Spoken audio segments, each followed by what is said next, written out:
All right, now we're at Genesis 21. This is the birth of Isaac. Finally, we're going to see this son that is promised.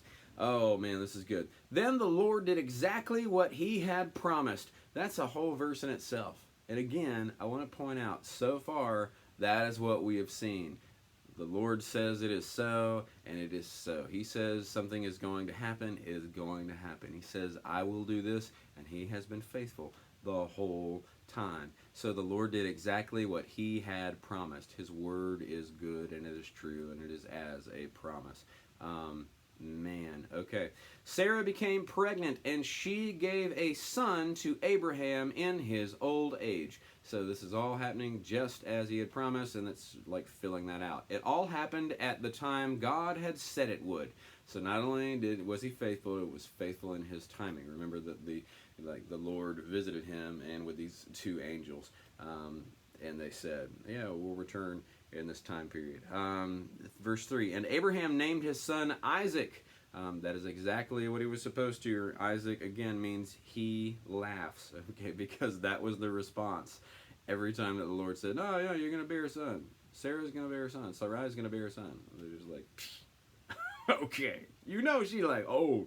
And God made it happen. So Abraham named his son Isaac. He is faithful, as God has been faithful. 8 days after Isaac was born, Abraham circumcised him as God had commanded. So again, you have this faithful obedience on Abraham's part. Very, very good. And that circumcision, again, is the mark that they are belonging to the Lord, that they are a part of this covenant. 5, Abraham was 100 years old at the time. Whew, okay. Verse 6, and Sarah declared, this is big, God has brought me laughter. All who hear about this will laugh with me. I love that. Joy. There's a great fear and insecurity and hurt that comes from people laughing at you and at a situation or a circumstance. But to laugh with you, there's no greater joy than when you're just laughing with people. And I just love that. Oh boy, that makes me so happy. All who hear about this, all who even hear about it, are going to experience joy. They will laugh with me. For who would have dreamed that I would ever have a baby? Yet I have given Abraham a son in his old age. Okay, so she's given a son. I think this is interesting. I have borne him a son in his old age. In these other cases, with names and names being significant, there's this credit that's given to God, and she does say, God has brought me laughter. But she did, at the end of this, say, I have given Abraham a son. I have borne a son to Abraham. I don't know. We'll see if that turns out to be significant. Just shows a character thing to me, but whatever. This isn't like every word. This is what it captured for this moment. Hagar and Ishmael sent away is the heading for the next verses.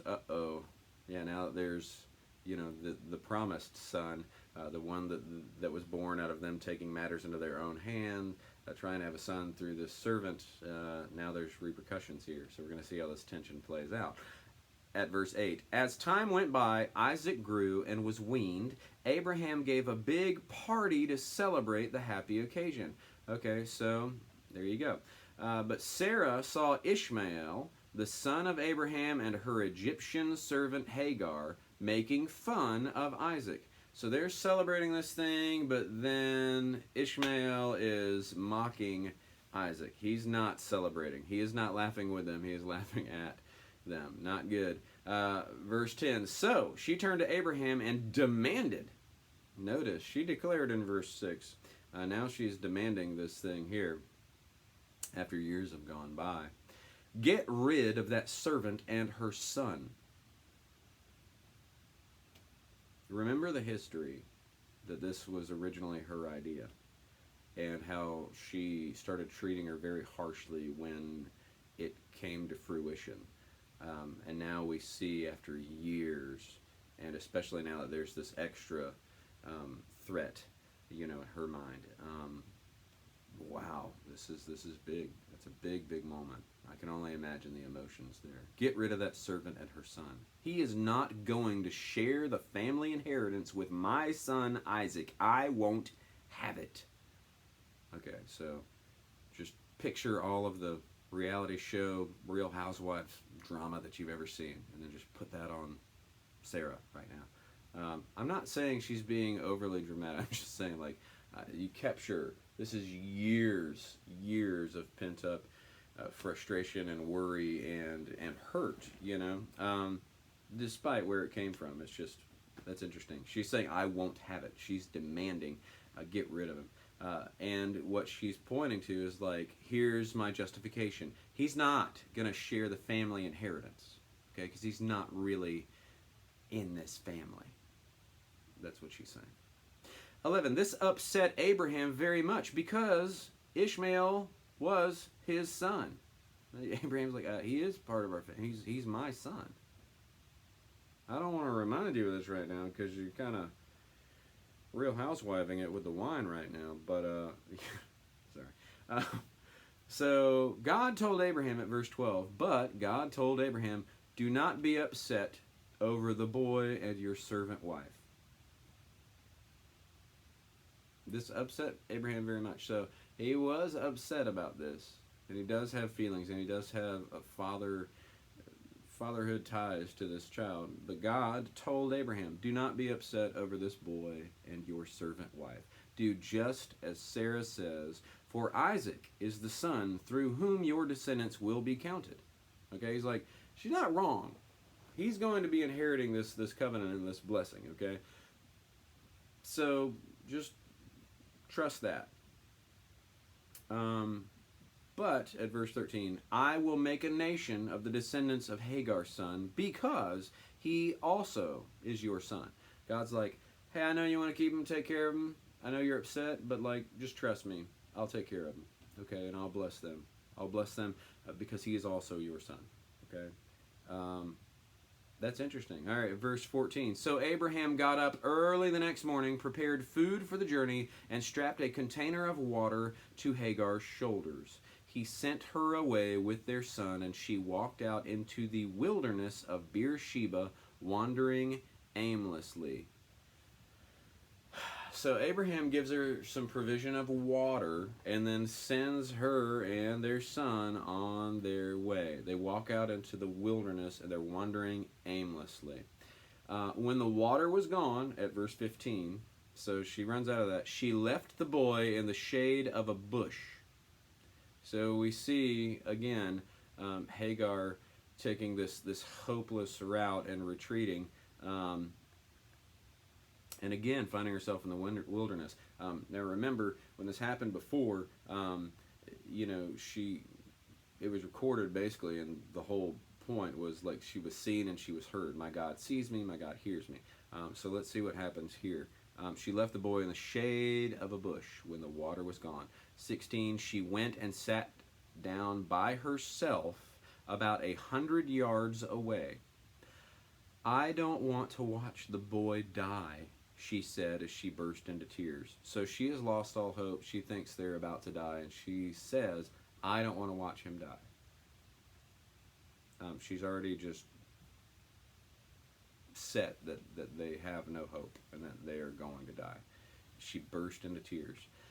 Then, 17, then God heard the boy's cries. So again, you see God hearing. She didn't call out to him. She just says, I don't want to watch the boy die. I don't want to watch my son die, bursting into tears. God heard the boy's cries. He didn't even hear her cries. I mean, I'm sure he did, but like it says here that he heard the boy's cries. And the angel of God called to Hagar from the sky. Hagar, what's wrong? Do not be afraid. So again, you have an angel, this message from God, do not be afraid. We've seen that so often, and that fear is driving most of these things. I love that. And then he asks, what's wrong? Do not be afraid. God has heard the boy's cries from the place where you laid him. Okay? So again, he's saying, God heard this. You remember God hearing you when you cried out before? Well, the boy's crying out now. You've distanced yourself because you can't watch him die, but I want you to know he's cried out and God heard him, just like he heard you so many years before. And he made a way then, didn't he? He's not abandoned you just because of this new circumstance. That's so big. 18, go to him and comfort him, for I will make a great nation from his descendants. So he gives her an action step. Hey, you could just sit here and die, but I'm going to make a way for you. This is what you need to do. Go to him and comfort him, okay? Because I am going to make a great nation from his descendants. I don't know if you recall me telling you that before. That hasn't changed. Love that. Apologies if I ever come across as making it light, like God's got that fallen, snarky voice. I don't think that he has that. It's just that's how my head kind of reminds me of those things. And usually it's because that's what the voice is that prods me when I find myself in doubt. It's like, don't you remember? Dude, that hasn't changed. God hasn't changed. Your circumstances have changed. But his covenant, his faithfulness is not. All right? So why don't you remember those things and how he's made a way before and before and before. Now he's made a way over and over when people seemed hopeless and there was no hope. He made a way. Don't you remember that? Like, that's why it kind of comes out that way. I don't know why I feel like explaining that, but I just, in case your internal monologue doesn't really go this way, which I doubt that it does exactly, then I just wanted to say that. Anyway, he says, you know, again, I'm going to make a great nation from his descendants. These are things that we remember from her last encounter, hopefully. Verse 19, then God opened Hagar's eyes, and she saw a well. Man, okay. So I want you to notice something, because this just popped out at me. We have this pattern of God seeing and God hearing, right? Especially with Hagar. And I love that then, like, God opens her eyes so she can see. So she can see not only a way, but that he is making a way. I love that. She saw a well. She immediately filled her water container and gave the boy a drink. So she fills up this thing that had been gone, this life-giving water. Yeah. Now there's an abundance of this, and that's good. She found this well. Verse 20, and God was with the boy as he grew up in the wilderness of Paran. He became an expert archer, and his mother arranged a marriage for him with a young woman from Egypt. So this Egyptian slave wife, Hagar, arranges a marriage for her son, Isaac, to marry a woman from Egypt. Just something to know. Now we move to the next section of 21, which is a treaty with Abimelech. This is starting at verse 22. About this time, Abimelech came with Phicol, his army commander, to visit Abraham. Remember, Abraham is staying in his land even after deceiving him, and this is so that the matter could be settled and there was no guilt on Abimelech's part, and he and the kingdom were safe and healed. So they come to visit Abraham. It is clear that God helps you in everything you do, Abimelech said. So notice that, man, it's clear. Like, God is on your side. God intervened for you and for us in a dream, but that's because of you. And we see, it's very clear, God helps you in everything you do, Abimelech said. Verse 23, swear to me in God's name that you won't deceive me, my children, or my grandchildren.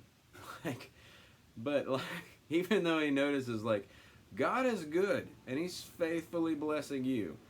But this is what I know of you. You are a deceiver, okay? So I need you to promise me, swear to me on God, who is holy and good, that you will not deceive me or my future generations. That's what's happening there. Okay, continuing verse 23. I have been loyal to you. All right? She's pointing out what he has done in his character there.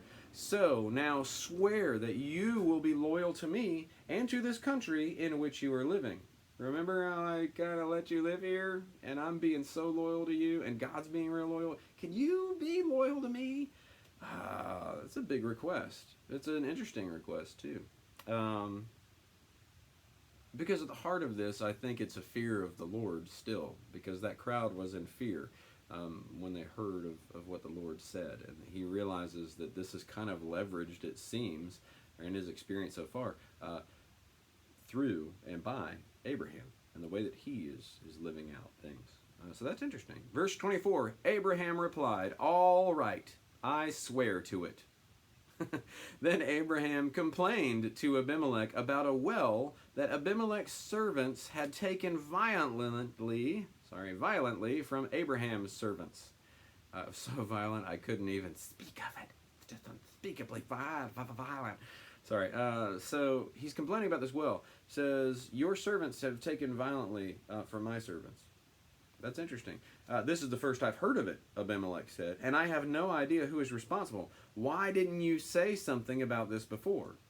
So sometimes we complain about things and we just expect that everybody knows what it is. I think that this is an interesting case of Abimelech speaking common sense about things. Like, hey, this is the first I've heard of it. Why didn't you say something about this before? I don't know every detail about my servants' lives. Okay, I just know that they serve me. If they're doing the job, great. That's what I know. If they're doing anything extra, I don't really, not my business. But they're out of line here and they've offended you, obviously. So this is interesting. Why didn't you say something about this before? I have no idea who is responsible. I love that this is showing the importance of when you have a problem, go to the right person. Otherwise, it's just kind of empty complaints, or it leads to division in other areas. But that's reading into it too much. Verse 27, then Abraham gave sheep and oxen to Abimelech, and they made a treaty.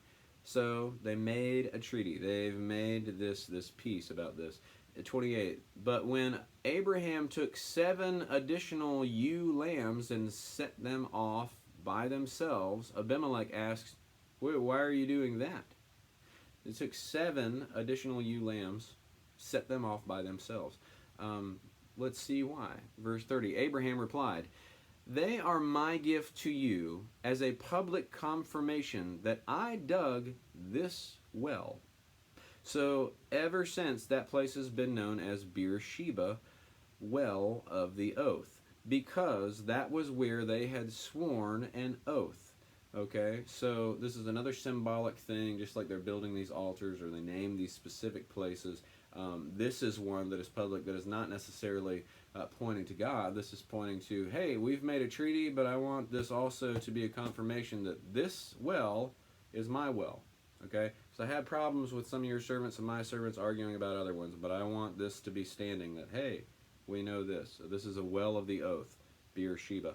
And notice that that's exactly what happened and where they were talking about Hagar going there.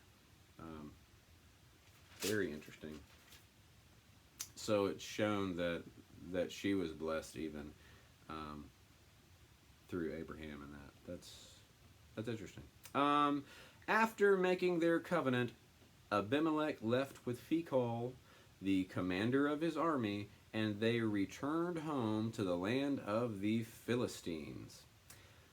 Then Abraham planted a tamarisk tree at Beersheba, and he worshipped the Lord, the eternal God, at that place. Okay, so then he planted this tamarisk tree at Beersheba. So not only is this well of the oath, but then he took the time to worship the Lord. So there was this public dealing where there was tension with a person, and then he moved to worship. That's all I can really point out now without kind of pointing out patterns of future things in the Bible that I am pretending not to know right now. But let's just say it's important, maybe, that that the beef and what Abraham was complaining about and that he needed to voice to Abimelech had not been voiced, but then as it was voiced, to reconcile and make sure there was no confusion in the future with the same issue, Abraham adds to this covenant, this treaty, and then there's this well of the oath, okay? And then after dealing with the person with whom he has this strife or this tension that is now resolved, then he worships the Lord. That's a good pattern for all of us. If I have problems with my brother, then I need to deal with them with my brother. I can be upset and I can invite God into those emotions and ask for his guidance and patience and grace and all of that, but I need to address that with my brother, not address that with all these other people and complain and get mad and take matters into my own hands. I need to reconcile with him, and then I need to thank God, and I need to worship God, and know that my soul is right and at peace before approaching God with that, maybe. Yeah, sorry, that's a tricky additive. I don't know that you would be able to necessarily pull that out of that, so I don't know that that's fair. But it is a pattern that we see. There's tension, they resolve this, they make a treaty, there's this extra little covenant and oath that is symbolic and that is now seen to prevent future discord, and then after that, after he left, that's when Abraham worships the Lord, and he does that by planting this tamarisk tree at this place. And I love that it says he worshiped the Lord, the eternal God, at that place. So again, you've got this worship happening, and you have this acknowledgement of God being eternal and forever. At verse 34, which closes this out, and Abraham lived in Philistine country for a long time. Okie doke. So we lived in Philistine country for a long time, and we will see how that starts to play out and how this well of the oath handles. But I love, if nothing else, that it pointed to this place known as Beersheba, and that possibly being the well that Hagar found life and a way out from, that God used. So he's still using and blessing others through Abraham and making a way for future nations, even this, not a bastard son, but this Egyptian slave son that gets kind of banished, that the Lord is still blessing and making them a nation, that he would do that through a well that Abraham had dug.